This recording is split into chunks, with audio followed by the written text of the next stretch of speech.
Welcome to Canyon Professional Development. Today, we're going to talk about tips for choosing social emotional learning or SEL interventions. You want to begin by identifying the goal of your SEL interventions. Is the goal of your interventions to prevent behaviors prior to them occurring? Is it to stop behaviors during lessons? Or is it to increase or decrease certain behaviors throughout the day? If your goal is to prevent behaviors, you want to think of what you can do prior to the behavior starting. Preferential and specific seating is a great option. Think outside of the box on this one. For example, if you have a student that needs a lot of movement and they're maybe not always in control of their words, their emotions, or their actions, typically teachers will tend to put them in the front of the room right by the instructor. However, this might not be the best placement for the instructor or the student. Oftentimes, I prefer to put these students in the back of the room where they have a lot of room to move around without distracting the instructor or the other students around them. As a classroom teacher, since you should be moving around the classroom, then you want to make sure that you're constantly walking by that student who's the back of the room, but they're not disrupting the lesson. You may choose to modify assignments. Again, this is not watering them down or making them easier. This is simply making them shorter. If a student acts out when they're asked to do, say, for example, 50 math problems, can they show you the same academic skill just doing 5 problems? Think carefully. Can you break down the directions for students? All of those modifications are appropriate for Tier 1 students. Think about consistent and structured transition times. It's proven time and time again that students do best when they know what to expect. As adults and leaders in the classrooms, it's our responsibility to have consistent and structured transition times. As building leaders and administrators, it's imperative that we make this consistent throughout the campus, not just in the classrooms. Going to the cafeteria, parent pickup, parent drop off, all of those consistent and structured transition times will prevent many behaviors from occurring. Model and practice specified behaviors.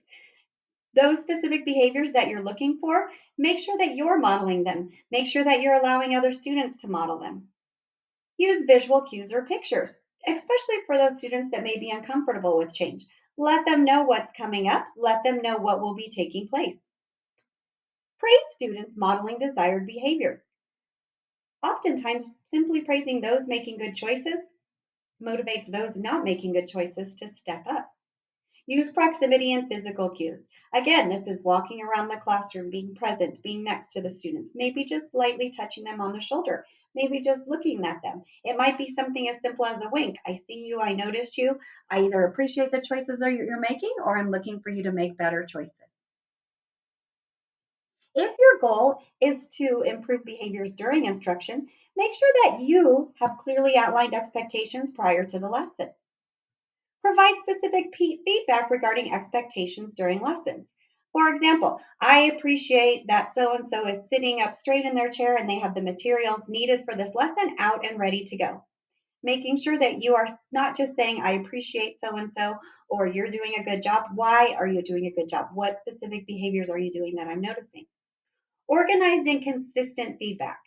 We as adults need to make sure that we are clear on what our expectations are and that we are clearly communicating those to our students. A behavior chart is a fantastic way for a student to monitor their behavior and for you to monitor the student's behavior as well.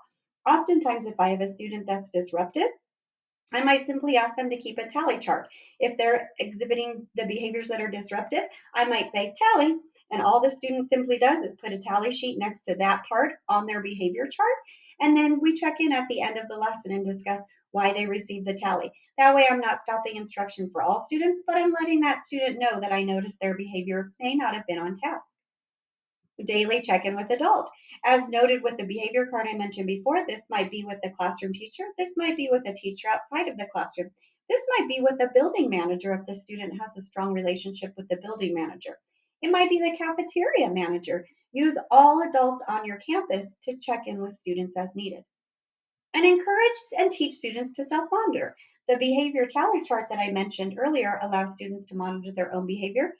Oftentimes, in the middle of a lesson, it can be valuable to simply stop. If the students are being disruptive, ask the class to put their heads down, ask them to cover their eyes, and rate their behavior. A 3 being exceptional, a 2 being okay, but I could do better, and a 1, I definitely need improvement. Have the students keep their heads down and their eyes closed and hold up on their fingers exactly where they would rate themselves. A fast and easy way for students to stop and monitor their own behavior. If you are looking to increase or decrease certain behaviors, these are some ideas below. Provide specific and timely verbal and nonverbal praise and physical cues. Oftentimes, if I have a student that had a particularly stellar day and it might be a student that's struggling, I'll make sure to write that student a note and set it on their desk so that when they come in the next morning, they see that note and they start the next day out on a positive note. Praise the student to another adult. I'll oftentimes write a note saying that the student's making fantastic choices and ask them to bring that to, say, the attendance clerk up in the office. Please go and share with the attendance clerk the great day that you're having. Incentives to reinforce behaviors. In this goal, we want to try and find incentives that are not tangible items, but rather intrinsic motivation. So, for example, they might earn free time. They might earn the opportunity to read to a younger student. If you hope to increase or decrease behaviors, you might allow the student to take a break from the class. This might be used as an incentive. It might also be used if a student's having trouble regulating their behaviors. Loss of privileges.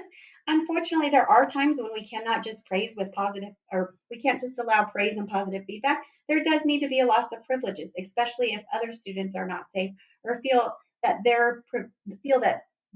for example, on the playground, if they feel that they're not safe because of behaviors that another student has, then maybe at recess they lose the privilege of choosing what they play at recess, and maybe they run laps or walk around the playground with you at recess. Making sure that they still get that movement in, but they also have a little bit more structured playtime or free time.